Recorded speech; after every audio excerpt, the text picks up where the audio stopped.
Hello tout le monde, je vous retrouve aujourd'hui pour tester des nouveautés, notamment la marque Otrera Beauty. Bien sûr, je vous apprends rien, mais Sananas, qui fait partie de mes youtubeuses préférées, a sorti sa marque de make-up qui s'appelle Otrera Beauty. Et j'ai pris la palette et la base pour les yeux. Elle a sorti aussi des pinceaux, des accessoires, éponges, houppette. J'ai pas craqué sur les accessoires, les pinceaux, ça arrive bientôt, mais je pouvais plus attendre pour vous faire cette vidéo. Ça fait pas mal de temps que ces trucs-là traînent dans mes tiroirs, faut absolument que je les teste. Donc on va voir ce que ça vaut. En revanche, pour les pinceaux, du coup, je vais tester aujourd'hui ce kit de pinceaux qui vient de Beauty Bay, que j'ai eu en solde. Il y a pas mal de pinceaux à l'intérieur, donc voilà, à ce qui paraît, leurs pinceaux sont super bien, donc ça sera l'occasion également de voir. Et enfin, des nouveautés chez Huda. Elle a sorti toute une collection autour des enlumineurs, donc là, j'ai un enlumineur qui est énorme pour le visage et pour le corps, c'est la collection donc Nymph.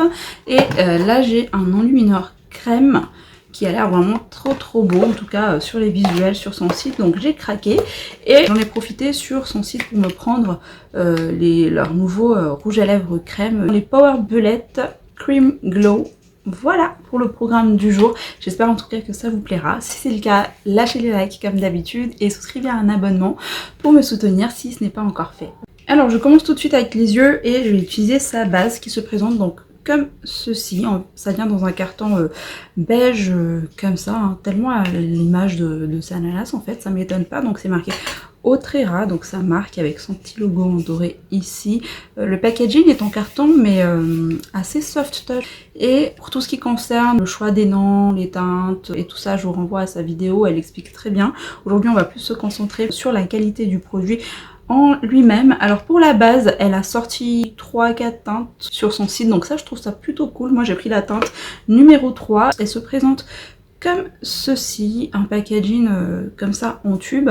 On est sur du 8 ml au niveau de la contenance et au niveau de l'embout, on a un embout mousse, mais elle expliquait dans sa vidéo qu'elle a fait en sorte en fait que l'embout soit bien précis pour faire en sorte que ça aille bien dans les recoins et permettre une meilleure correction. Donc on a un embout assez biseauté, on est sur une texture du coup bien crémeuse hein, comme ceci, et au niveau de la teinte, voilà ce que ça donne, presque comme un anti-cerne. Vous pouvez l'appliquer hein, grâce à l'embout directement sur votre paupière, ou vous pouvez prélever au pinceau ou appliquer à l'éponge comme vous voulez, et je l'étale au doigt, c'est ce que je fais habituellement avec mes bases, et je remonte un petit peu vers mes sourcils mais sans vraiment trop définir non plus. Ça fonctionne très bien. Là au doigt ça s'est étalé super bien. Ça fait pas d'effet sec, pas d'effet de matière. Et on a une belle opacité hein, sur cette base. Regardez le côté sans base et avec la base. Ça a permis d'unifier directement ma paupière. Je pense que si vous avez des petits vaisseaux à cacher, des petites rougeurs, ça peut vraiment faire l'affaire. Alors le côté précis, si je vais là en dessous de mes sourcils, ça marche mais c'est pas si précis que ça hein. Si vous voulez vraiment quelque chose de très précis, je pense qu'il va falloir quand même utiliser un pinceau pour rectifier tout ça, mais ça reste quand même pratique hein. Bon, mes paupières sont prêtes à accueillir le make-up. Je vais utiliser maintenant la palette qui est juste ici, donc qui est la Otrera The Beginning palette. On est sur le même packaging, le carton nude beige, assez agréable au toucher comme ça, même logo Otrera. Il y a 14,8 g de produit dans la palette et derrière vous avez en fait une description où c'est marqué qu'il y a 16 couleurs dans la palette. La palette en elle-même, ben, la voici. Ça me fait penser à une forme un petit peu de diamant, comme ça, taillé comme ça en fait. Et c'est assez unique, je dois dire, comme packaging, parce que derrière, vous avez donc là les récapitulatifs des teintes, mais vous avez cette espèce de anse comme ça, qui permet en fait de tenir la palette. Et je trouve l'idée vraiment assez ingénieuse. Et quand on l'ouvre, on a un miroir. Alors, au niveau des teintes maintenant, donc voici l'harmonie des teintes. Et honnêtement, j'aime vraiment beaucoup. Ça ressemble vraiment à Sana. Au niveau des swatchs, donc ça donne ça.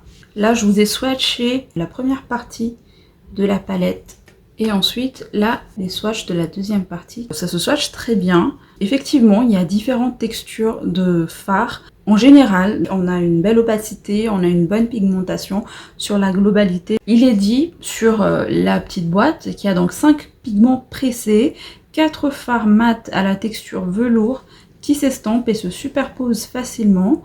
Un fard noir intense hybride polyvalent pour intensifier vos looks ou à utiliser en eyeliner. 2 ombres métalliques crémeuses, 2 effets 3D aux reflets chatoyants et 2 teintes aux perles éblouissantes et à la texture veloutée. En général, quand j'ai swatché les fards, elles sont effectivement toutes veloutées, très agréables au toucher. Crémeuses pour certains, mais pas toutes.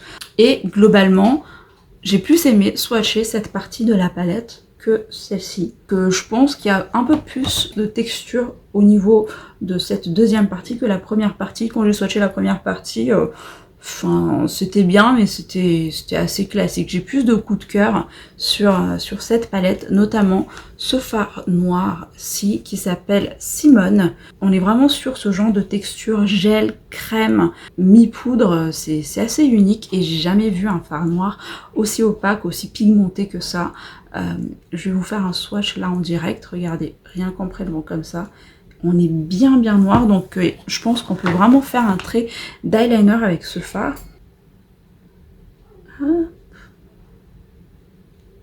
voyez, on a vraiment une très bonne pigmentation et on est limite sur un eyeliner en gel en fait. Fard texturé, le fard Malala, et il est presque duochrome. Je vais vous faire un swatch en direct aussi. On a des reflets, je trouve, presque bleu, vert à certains endroits. Il est vraiment magnifique. Et je pense que je vais utiliser cette teinte. Regardez-moi, c'est trop beau. Hop, vous voyez, selon les angles, on a en fait soit du bleu, du vert. Je vais utiliser cette teinte. Et pour la petite histoire, Malala, en fait, ça veut dire chérie en malgache. Et dans mon nom de jeune fille, en tout cas, il y a Malala. Donc... je vais utiliser cette teinte, mais je ne sais pas encore comment, parce que j'ai quand même envie de faire un make-up assez nude aujourd'hui. Comme je vous l'ai dit, je vais tester donc ce kit de pinceaux qui vient de Beauty Bay. Il est soldé. Je ne sais pas s'il est toujours disponible, mais il y a 18 pinceaux à l'intérieur, qui est comme ceci. Et donc des pinceaux pour le teint, des pinceaux pour les yeux. Je vais utiliser déjà les pinceaux pour les yeux. Ah oui, j'allais oublier, avant de me maquiller, je voulais quand même vous comparer cette palette avec la palette qu'elle a déjà sortie en collaboration avec Sephora, la deuxième version qui est juste ici. Vous voyez, hein, on est vraiment dans le nude un petit peu en termes de packaging. C'est du Ananas et je trouve quand même que l'harmonie des teintes se rapproche assez. Donc là vous avez la palette avec Sephora et là vous avez la palette qui vient de sortir. On retrouve un petit peu les mêmes teintes, notamment la Valentina. Elle ressemble beaucoup à la teinte Hakuna Matata qui est juste ici. Pareil, la teinte Olympe, on est aussi presque sur la teinte ici qui est Africa. La teinte Isadora ici, elle se rapproche assez de la teinte Wow. Bien sûr, il y a le noir, la teinte Simone qui se rapproche de la teinte Happy Face. On a quand même quelques teintes qui se rapprochent et qui se ressemblent dans les deux palettes. Après, c'est pas du tout la même texture, c'est pas la même qualité. Je trouve que ici on a vraiment beaucoup plus de pigmentation que la palette avec Sephora. Mais je voulais quand même signaler ce point. Allez, c'est parti pour le make-up avec un pinceau du coup fluffy comme ça, round de blend. Je vais prendre la teinte Meaza qui est juste ici. Je vais appliquer en fait cette teinte sur mon creux de paupière pour me servir déjà de fard de transition et je remonte quand même assez presque sur le dessous de mon sourcil. Écoutez, le pinceau il a l'air vraiment très doux, ça fait pas mal et cette teinte Meaza elle est parfaite pour vraiment servir de transition en fait. Elle est à peine colorée par rapport à ma carnation donc j'aime beaucoup. Je pense que j'ai eu raison de ne pas poudrer. Comme ça aussi ça permettra de voir comment la base se comporte sans forcément être poudrée en fait. Avec le même pinceau mais que j'ai nettoyé, je vais prendre la teinte Nazik qui est ce genre de kaki. Mais écoutez, ça s'est très bien passé avec la première teinte, en tout cas de transition. Et avec ce fard Nazik, je vais l'utiliser en coin externe. On a une belle pigmentation, hein, vous voyez. Je préfère faire mes yeux quand même avant le teint pour prendre de précautions, mais là j'ai quasiment pas de chute. Je vais reprendre toujours la même teinte Nazik, mais avec un pinceau un petit peu crayon, assez gros quand même, hein, c'est le Blend It Out. Je vais le mettre sur mon coin interne. Je vais essayer de réaliser un genre de halo make-up. Et sans forcément prendre de matière, avec le même pinceau, je vais relier les deux. Ensuite, je reprends la base que je mets sur un pinceau plat. Là, c'est le pinceau Hide and Slick qui est comme ceci. Pareil avec les pinceaux, hein, ça se passe très bien aussi pour l'instant. Et je le mets au centre en fait, là où j'ai pas de matière. Et là, j'hésite entre la teinte Lydia ou Olympe en fait à mettre sur le centre. Je sais pas trop. Je voulais partir sur un truc assez nude comme ça, mais là la teinte Olympe me plaît un peu plus. Je pense que je vais l'utiliser. Du coup, je prends un autre pinceau plat, c'est le shader qui est comme ceci. Où je prends la teinte Olympe que j'applique au centre. C'est joli. J'aime beaucoup cette teinte aussi. Et franchement, ça se prélève vraiment bien au pinceau. Je vais voir ce que ça donne au doigt de l'autre côté. Mais en général, les fards lumineux comme ça, c'est toujours mieux au doigt. Et là, en tout cas, c'est une très bonne surprise que ça se passe très bien au pinceau. Ça ne fait pas de patch. Et pourtant, ce n'est pas le fard le plus crémeux hein, de la palette. Mais il est vraiment très joli, même sur la paupière. De l'autre côté, je vais essayer de l'appliquer au doigt pour voir si on a plus d'intensité. Pas plus que ça. Hein.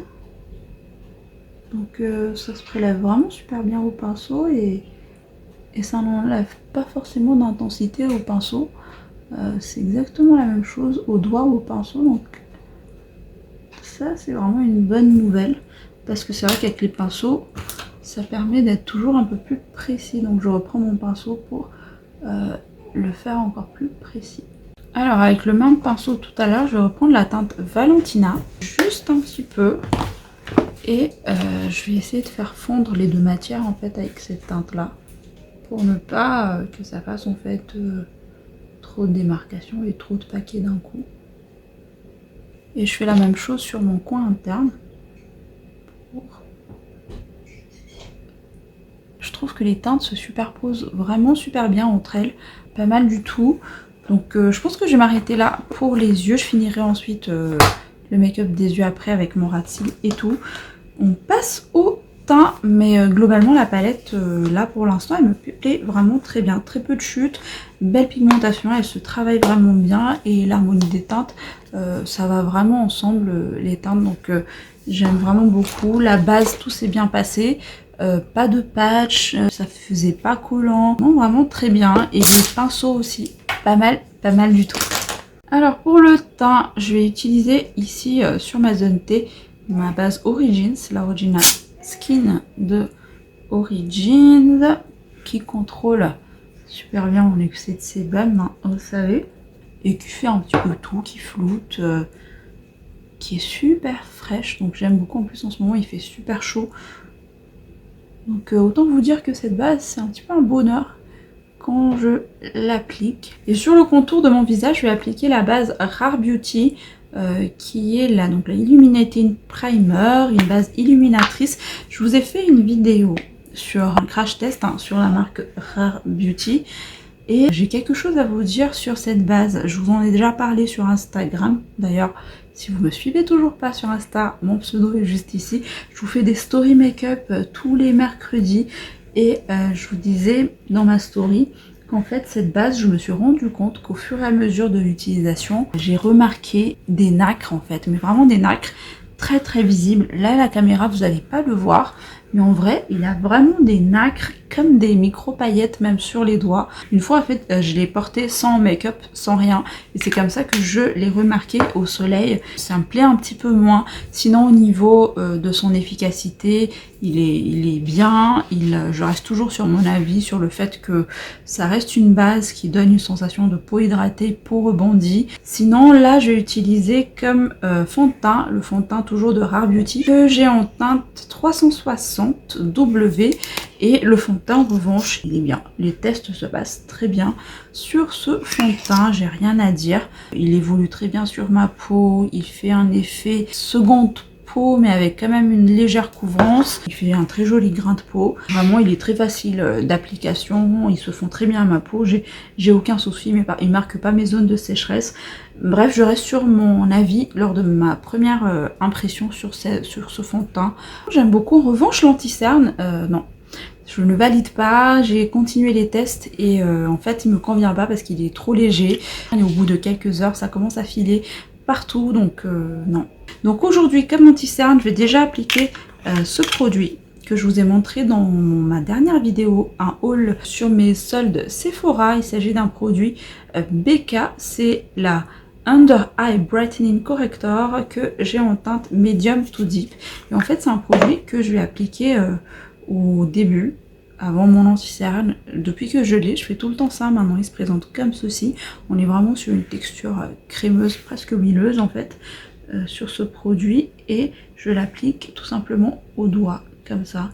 On a une base certes transparente mais quand même assez orangée sur celle-ci, et ça permet de m'apporter une première correction et de m'apporter surtout de la lumière comme vous pouvez voir. Je préfère corriger mes cernes avec ça que d'utiliser les correcteurs en fait très orangés qui peut modifier la couleur de mes anti-cernes par la suite. Donc je trouve qu'avec ce produit de BK, c'est vraiment un bon compromis, et en plus de ça, ça m'apporte de l'éclat. Et comme anti-cerne, ensuite, je vais utiliser celui de Marc Jacobs que j'ai trouvé pareil, toujours en solde. Je vous l'ai présenté dans ma vidéo, hein. Je vous l'accroche si vous ne l'avez pas vu, mais j'ai fait vraiment de bonnes découvertes pendant ces soldes. Il est super crémeux, il s'applique très bien. Et je trouve que le format stick, c'est vraiment très pratique. C'est la première fois que j'ai un anti-cerne stick comme ça. Il me fait beaucoup penser à l'anti-cerne de NARS que j'aime beaucoup. J'ai la teinte Tan 40. Et il s'applique vraiment très rapidement. Et il fait un très joli dessous de l'œil, comme vous pouvez le voir. Alors, hors caméra, j'ai poudré mon teint, je me suis appliqué bronzer, blush. Pour ça, j'ai utilisé une poudre de chez BK que j'ai trouvée également chez Sephora en solde. Il s'agit de la Light Shifter Finishing Veil. Je vous en ai parlé sur Instagram, j'aime beaucoup cette poudre. Elle est vraiment très fine, c'est ultra fin sur la peau, ça ne se voit pas du tout.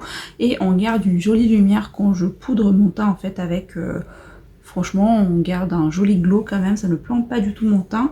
C'est pas la poudre qui va le plus contrôler mon excès de sébum. Je sais que quand je vais l'appliquer, je vais sûrement faire une à deux retouches dans la journée.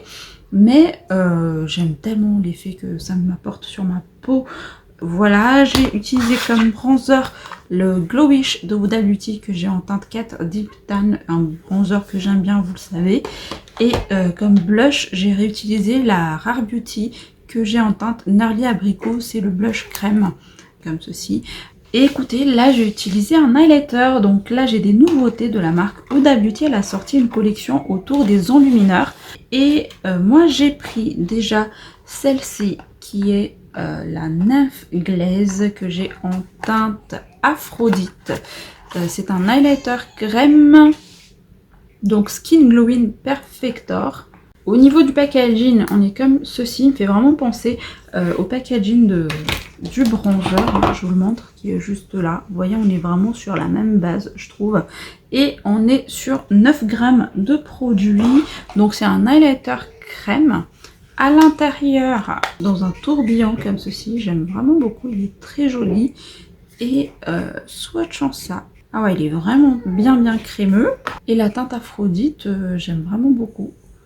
On a une belle lumière, aucune paillette de ce que je vois là. Et on est sur une texture quand même crémeuse. D'habitude, on a des textures crème qui se transforment en poudre, comme le blush de Rare Beauty. Mais là, je trouve que ça reste crémeux. Ça fait presque un effet limite mouillé. À voir, ça a l'air vraiment d'être très très joli. Au niveau des promesses sur la boîte, c'est juste marqué Nymph Glaze peut ajouter de l'éclat à n'importe quel look de diverses manières. Appliquez-le simplement sur votre crème de soin comme base de maquillage ou sur votre maquillage pour plus d'éclat. Donc apparemment on peut le mettre dans nos produits de soin ou comme base. Je pense pas m'appliquer ça comme base de make-up, mais comme highlighter crème, je veux bien. Donc c'est ce que je vais appliquer aujourd'hui. Je vais peut-être le prélever au doigt. En tout cas, il est super super crémeux. La texture, elle est pas si fine que ça hein, en highlighter crème. J'ai connu mieux, mais en tout cas, il est super beau. Je le tapote comme ça au doigt dans un premier temps et je termine à l'éponge. Oh, j'aime vraiment beaucoup. Je sais pas si vous le voyez. On a une belle intensité, mais il s'est fondu parfaitement à mon teint. Et la teinte Aphrodite, franchement, j'aime vraiment vraiment beaucoup. Je vais en réappliquer un peu pour voir si c'est quand même modulable. Donc là, en plus, j'ai poudré mon teint. Et par-dessus mon teint poudré, ça passe très bien. C'est carrément modulable au niveau de l'intensité. Mais ça se travaille facilement, ça se fond à la peau. Et une fois sur la peau, je ne vois aucun effet de matière. Non, bah écoutez, ça se passe vraiment très bien hein, sur cet highlighter. J'aime vraiment l'effet que ça me fait sur la peau, ce glow que ça apporte. Et chez Huda, toujours, j'ai pris ceci. Donc c'est la Nymph All Over Glow Éclat Visage et Corps. Cette fois-ci, c'est une poudre illuminatrice, donc format poudre. Donc pour le visage et pour le corps, c'est une teinte universelle. C'est la teinte Helios. Au niveau du packaging, on est comme ceci, je le trouve vraiment très très joli, avec des détails rose gold, on dirait en forme de fleur, comme ça, rose gold, et il est énorme, regardez-moi sa taille par rapport à ma main, et même par rapport à mon visage, du coup, il est vraiment très très gros. On a 30 grammes de produits, s'il vous plaît, on a 30 grammes de produits à l'intérieur. Mais bon, c'est pour le visage et pour le corps, donc autant vous dire que ça, j'en aurai pour presque toute la vie. Hein. Couvrance modulable, teinte universelle, effet brillant léger à super lumineux. Balayez le pinceau sur la poudre illuminatrice, puis appliquer sur visage et corps pour un effet lumineux intense. Parce qu'effectivement, elle a sorti aussi des accessoires dans un pinceau pour le prélever. Et donc, quand on l'ouvre, on a un grand miroir et on a l'highlighter qui est juste magnifique. Franchement, j'aime vraiment beaucoup. C'est trop, trop, trop beau.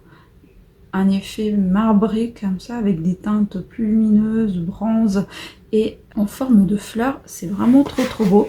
Au niveau de la teinte et de la texture, on est vraiment sur une texture poudre assez fine, c'est pas non plus encore une fois très très fin. Elle est assez veloutée, ça fait un effet presque mouillé aussi sur la peau que j'aime vraiment beaucoup, tout comme le blush crème. Oh, j'aime beaucoup en tout cas le blush crème, rien qu'au retour écran comme ça quand je le vois. Et ici la teinte, pour moi ça va. C'est censé être une teinte universelle, mais ça me paraît quand même assez bronze hein, si vous avez la carnation plus claire. Et effectivement on a quelques petites paillettes, des micro paillettes à l'intérieur. Donc je pense que sur le visage, je peux le supporter. Et sur le corps, je peux le porter, il n'y a pas de souci. En plus, là, avec les beaux jours et pour les vacances, ça peut vraiment être très très bien. Je le prélève avec mon kabuki. C'est un kabuki qui vient de Bourjois. Et je l'applique ici. En général, c'est là où j'applique les produits comme ça pour donner du glow. Je ne sais pas si vous allez le voir. Et ça peut être quand même pas mal, même ici au niveau du cou, du décolleté. Hop, regardez, je me lève un petit peu pour que vous puissiez voir. C'est super joli. Et je vois quand même des paillettes. Vous n'allez pas le voir à la caméra, mais moi je vois des paillettes. Donc je ne pense pas m'appliquer ça sur le visage, je vais pas aimer. Mais sur le corps, j'aime bien. Je vais finir mon ras de cils inférieur et je reprends ma palette donc Autrera. Et je vais utiliser, devinez quoi ? La teinte Malala, cette jolie teinte bleu vert trop trop belle. Et pour ça, je prends un petit pinceau comme ceci, Get Lippy de mon kit chez Beauty Bay. Et je l'applique sur tout mon ras de cils inférieur. Fonctionne, hein. Franchement, ça marque quand même bien, même si c'est juste pour le ras de cils. Il faut absolument que je teste cette teinte en paupières mobiles. Elle est vraiment magnifique cette teinte, franchement j'aime beaucoup et ça marque trop bien. Je trouve que ça apporte quelque chose directement au maquillage, je sais pas vous. Et ensuite je vais terminer avec la teinte Christine, ce lumineux en fait que je vais mettre en point lumière sur mon coin interne tout simplement. J'ai pas essayé d'humidifier les fards, j'ai pas pris d'humidificateur là avec moi, donc à retester si ça donne un peu plus de lumière que ça, mais là j'aime vraiment beaucoup. Écoutez, voilà pour le look des yeux, franchement j'aime vraiment beaucoup, je me rapproche pour que vous puissiez bien voir ce que ça donne. Je suis assez contente de ce que j'ai fait franchement, et la palette vraiment ravie, j'ai eu aucun souci pour travailler les matières, j'ai eu aucun souci pour estomper les fards, belle pigmentation, belle lumière, j'aime beaucoup. Ah oui, hors caméra j'ai juste appliqué du mascara, j'ai utilisé mon mascara Marc Jacobs, la Velvet Noire, qui est un de mes mascaras préférés. Je trouve qu'il m'apporte du volume tout d'un coup, de manière instantanée en fait. Donc voilà, et je termine par les lèvres. Là, je vais finir avec ce produit-ci de Huda Beauty. C'est leur Power Bullet Cream Glow, donc un rouge à lèvres crème qui est une nouveauté, mais qui est sorti, ça fait un petit moment déjà quand même. Et comme j'ai passé commande sur le site de Huda directement, j'en ai profité. Il se présente comme ceci, comme tous les packaging des rouges à lèvres maintenant à stick de Huda. Et j'ai pris la teinte Hustla, qui est un genre de marron nude. Très joli. Au niveau du swatch, ça donne ça. Ça glisse sur les lèvres, c'est très agréable. J'aime beaucoup la teinte. Un nude. Et comme j'ai fait quelque chose d'assez coloré là sur les yeux, pas mal.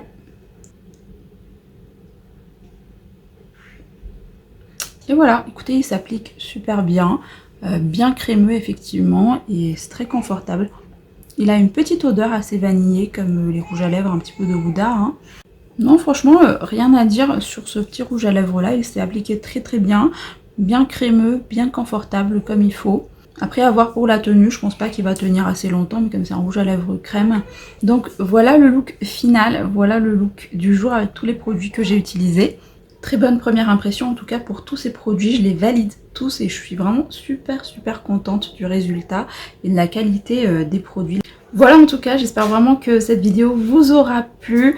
N'hésitez pas à me dire si vous avez testé ces produits que je vous montre aujourd'hui, quel est votre avis, je vous attends dans les commentaires. Et voilà, si c'est le cas, n'hésitez pas à liker comme d'habitude et abonnez-vous pour me soutenir si ce n'est pas encore fait. En attendant une prochaine vidéo, je vous fais plein de bisous, prenez soin de vous. Bye!